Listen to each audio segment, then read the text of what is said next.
आप जो सवाल कर रहे हैं उसका जवाब भी आप ही दे रहे हैं। तृणमूल कांग्रेस का ये कहना था कि अगर आप प्रिंसिपल्ड डिसीजन लेते हैं तो आपको रिजाइन करके रीइलेक्ट होना चाहिए, तो वही हुआ। अब ये तो नहीं हो सकता कि चित भी मेरी और पट भी मेरी। आप 15 दिन पहले कुछ और कह रहे थे, आज आप फेसबुक में कुछ और लिख रहे हैं, तो इनके बीच में कंफ्यूजन है। होता है जब किसी का इतना बड़ा क्राइसिस चलता है तो सुबह कुछ रात को कुछ बोलना पड़ता है। सो मुझे कोई फर्क नहीं पड़ता, मुझे किसी से सर्टिफिकेट की ज़रूरत नहीं है। अभी जैसे कि आपने कल डबल इंजन सरकार की भी बात की जी। कि किस तरह से बंगाल में अच्छे डेवलपमेंट वर्क होंगे आगे चल के, जैसे बाकी जगह पे नहीं है। तो आप ही के कलीग हैं स्वागतदा, उनका कहना ये है कि ये तो उनके बीच में इस तरह की डील ही हुई थी कि बीजेपी में आएंगे, उसके बाद में डबल इंजन सरकार की तारीफ करेंगे, मोदी सरकार मोदी जी की तारीफ करेंगे और टीएमसी के बारे में इधर उधर की बातें करेंगे। देखिए, शागोती जी बहुत सीनियर पार्लियामेंट्रियन है, मेरे पिताजी के टाइम से वो पॉलिटिक्स कर रहे हैं। बंगाल में क्या हुआ, जो प्रचार चला लोकसभा से, टीएमसी ने कहा कि बंगाल में उन्नति इसलिए नहीं हो रही है क्योंकि हमको सरकार से, भारत सरकार से हमको पैसा नहीं मिल रहा। तो ये मैसेज जनता के बीच में गया कि आपको शायद महीने में 1200 रुपये मिल जाए या 800 रुपये, जो भी था लखीर भंडार करने में से, पर प्रगति नहीं हो सकती। तो ये बैकफायर हो गया। जो बॉन्चना बॉन्चना वो बोलते थे ना, लोगों को लगा कि अगर कैलकाटा में मेट्रो कंप्लीट करना है, अगर इंडो बांग्लादेश का बॉर्डर में आपने बाउंड्री जो वायरिंग करना है, अगर आपको इंडस्ट्री लाना है, तो तृणमूल नहीं ला सकती। ये संवाद बीजेपी ने नहीं दिया, ये संवाद तृणमूल ने आम जनता को दिया। ये बैकफायर कर गया। देखिए ना, लोकसभा और विधानसभा के बीच में सिर्फ 2 साल का अंतर था, पूरा गेम पलट गया। आप एसआईआर की बात कर सकते हैं, पर फैक्ट इज उनका मैसेजिंग बैकफायर हो गया।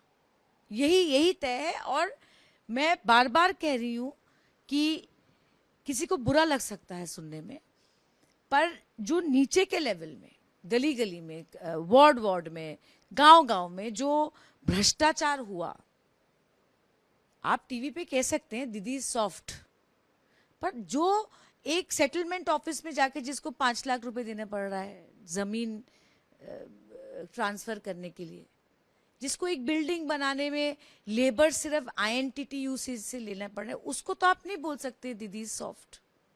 वो तो अपनी जेब से घूस दे रहा है ना। सो देखिए, इफ अगर जनता के ऊपर आप अत्याचार करेंगे तो यू कैनॉट से दीदी सॉफ्ट। आपको जनता को जाके समझाना पड़ेगा।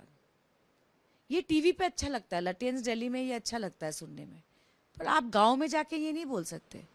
अभी जो कंडीशन है टीएमसी ममता कैंप की बात करें, कालीघाट कैंप की, तो वहाँ पे बड़े लीडर्स काफ़ी कम नज़र आ रहे हैं। धीरे धीरे करके सबने अपना रास्ता बाहर का ले लिया, बागी हो गए। 20 एमपीज जो है एनसीपीआई में चले गए, एमएलएस की पूरी टीम अलग हो गई, एलओपी दूसरे बन गए। ये जो फेस पूरा है, इसे आप कैसे देखते हैं? देखिए, दीदी के साथ बड़ा लीडर कौन है, छोटा लीडर कौन है, वो फर्क नहीं पड़ता, पर एक ही सवाल है कि दीदी के साथ मास लीडर कौन है। दीदी खुद मास लीडर है। शोमिकदा ने एक इंटरव्यू में बोला था ना कि दीदी एकदम जमीन से उठ के आए हैं। ये तो सब मानते हैं, इतिहास गवाह है। दीदी के दाएं तरफ और दीदी के बाएं तरफ आज जो लोग चैनल्स पे बोल रहे हैं, उनकी मास फॉलोइंग क्या है। वो तो खुद कह रहे हैं कि हम सब रबर स्टैंप है, लोग तो दीदी को वोट देते हैं, मेरा खुद का परिवार मुझे वोट नहीं देगा अगर दीदी नहीं होंगे। तो ये लोग मास लीडर हैं क्या? जनता के बीच में इनकी फॉलोइंग है क्या? प्रॉब्लम वहां है। और बीजेपी जो बंगाल में उठ के आई है, जो अपना खून पसीना डाल के, जो भारतीय जनता पार्टी अभी बंगाल में आए हैं, जो शुभेंदु दा है, जो शोमिक दा है, they are grass root leaders. तो प्रॉब्लम वहां है। देखिए, इलेक्शन में हार जीत रहता है, कोई बड़ी बात नहीं है। कोई पार्टी हार जाए तो क्या हुआ, डजंट मैटर। बीजेपी भी बहुत इलेक्शन हारी है। मतलब आजादी के बाद बीजेपी बहुत इलेक्शन हारी है, हार जीत कोई बड़ी बात नहीं होती लोकतंत्र में, पर सवाल ये होता है कि किसका ग्रास रूट पे एक्सेप्टेंस है और नहीं है, उससे एक पार्टी बनता है, यही बात है। ममता बनर्जी एक मास लीडर है, ग्रास रूट की लेवल की लीडर है, सही बात है ये, लेकिन जब देखा गया हार गई वो, पहली बात तो उन्होंने अपनी हार को स्वीकार नहीं किया, दूसरी बात कुछ ही दिन के बाद ही वहाँ पे फलता का एक बाई इलेक्शन हुआ, वहाँ भी टीएमसी स्टैंड नहीं कर पाई, कोई लीडर वहाँ नहीं गया कि चलो इस सिंबल पे हम लड़ेंगे। देखिए फलता एक ऐसा सीट है जिसने भर के तृणमूल को वोट दिया अतीत में, आप पिछला इलेक्शन कोई भी देखिए, आज सिंबल पे लड़ाई हो रही है कि घास फूल जो बोलते हैं, ग्रास और फ्लावर, उसको लेकर एक ईसीआई के सामने दो पक्ष मांग रहे हैं, ठीक है। अब सवाल ये होता है कि जो वहाँ के कैंडिडेट थे, मैं उनका नाम भूल रही हूँ, जो पुष्पा बोलते थे खुद को, वो भाग गए, पर सिंबल तो मशीन पे था ना। आप कह रहे हैं कि जहां दीदी खड़े हो जाते हैं वहीं तृणमूल है, तो कैंडिडेट का इज अ रबर स्टैम्प।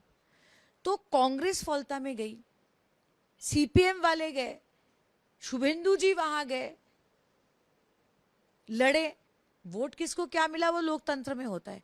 एक ही पार्टी है जिसका सिंबल मशीन में था, एक कोई लीडर नहीं गया, कोई वर्कर नहीं गया।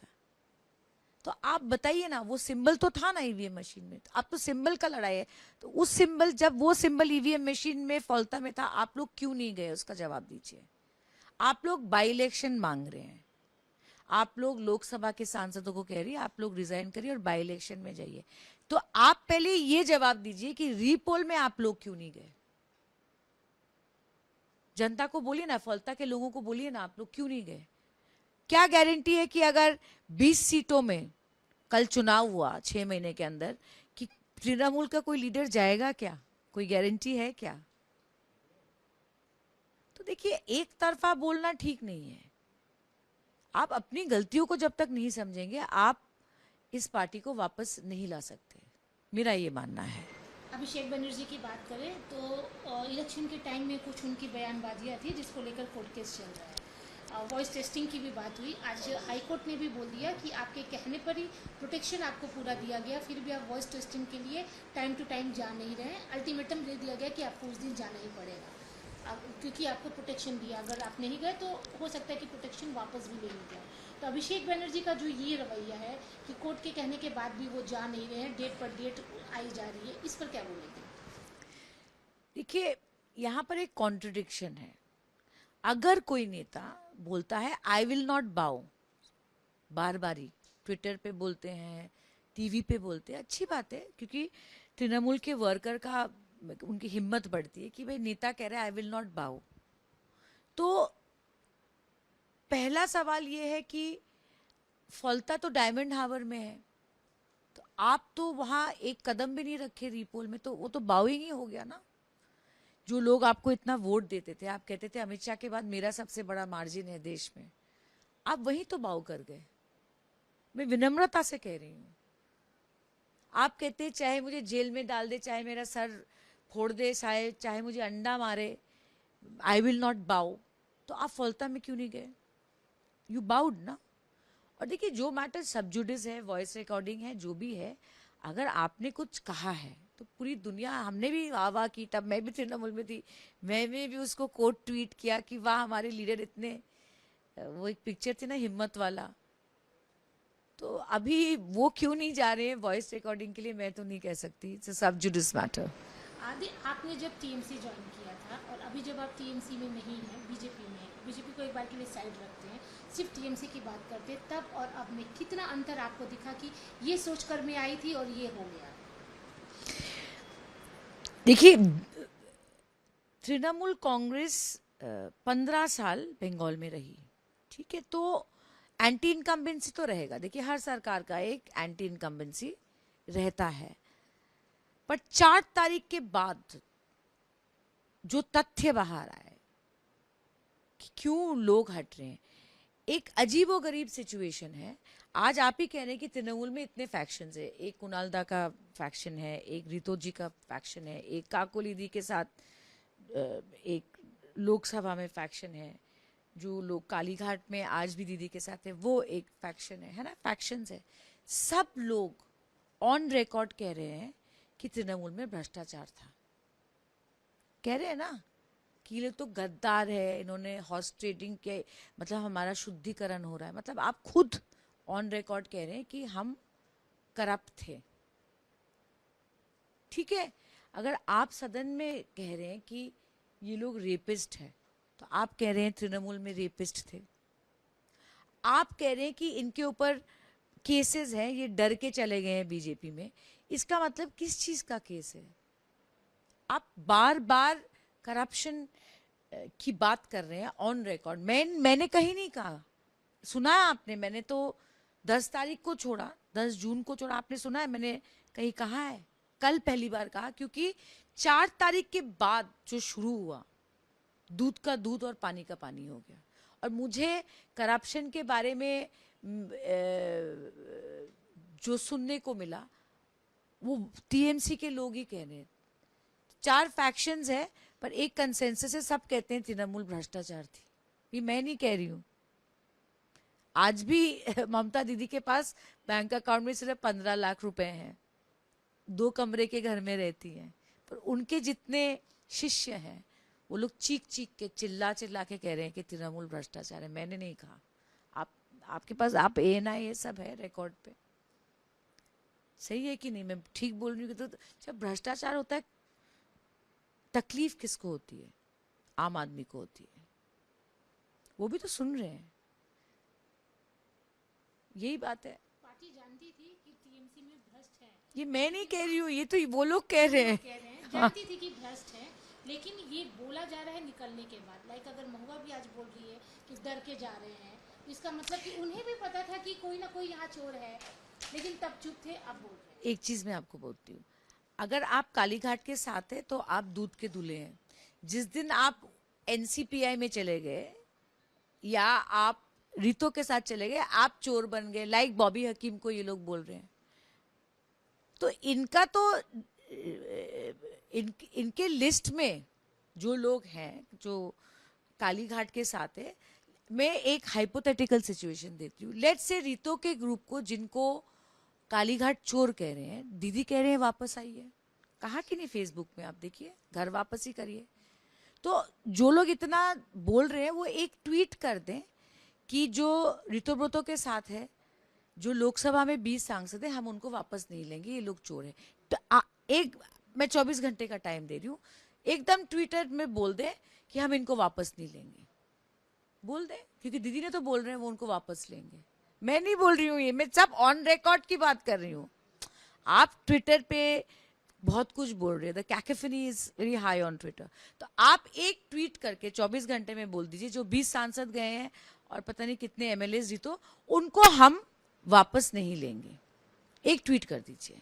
दीदी तो बोल रही है कि आप लोग यही तो मैं कह रही हूँ। कालीघाट के जो लाइक महुआ हुई, वो चिल्ला चिल्ला के बोल रही है कि हम सीना हमारा वो कर लीजिए, हम मर जाएंगे, गला काट लेंगे, पर बीजेपी में नहीं जाएंगे। नहीं, वो बात वो छोड़ दीजिए। मैं सिर्फ ये कह रही हूँ कि आप लोग फेसबुक और ट्विटर पे बोल दीजिए कि दीदी ने बोला घर वापसी होनी चाहिए, पर हम इनको नहीं लेंगे क्योंकि ये लोग चोर हैं, ये लोग गद्दार हैं, इनको हम वापस नहीं लेंगे। इलेक्टेड MLAs और इलेक्टेड MPs को ट्वीट करके उनको बोलिए ना ट्वीट करने के लिए, क्योंकि कल उनको फिर वो क्या कहते हैं, समरसॉल्ट लेना पड़ेगा अगर हुआ तो। पॉलिटिक्स में कुछ भी हो सकता है।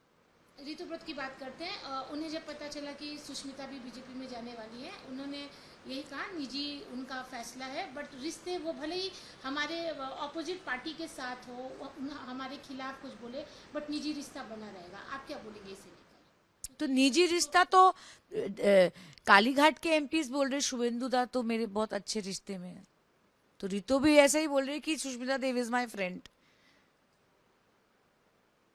लेकिन कालीघाट वाले लोग नहीं बोल रहे हैं। क्यों? वो तो कह रही है मुख्यमंत्री मेरे दोस्त हैं बंगाल के, मेरा बहुत अच्छा रिश्ता है। तो रितो भी बोल रही है सुष्मिता देव के साथ मेरा अच्छा रिश्ता है, क्या गलत है?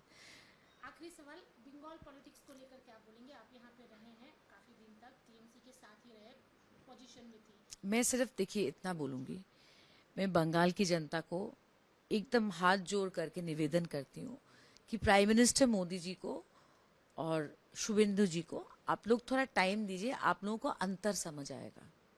You will see the difference in Bengal, जो हमने आसाम में देखा है, जो हमने त्रिपुरा में देखा है. सिर्फ वक्त की बात है.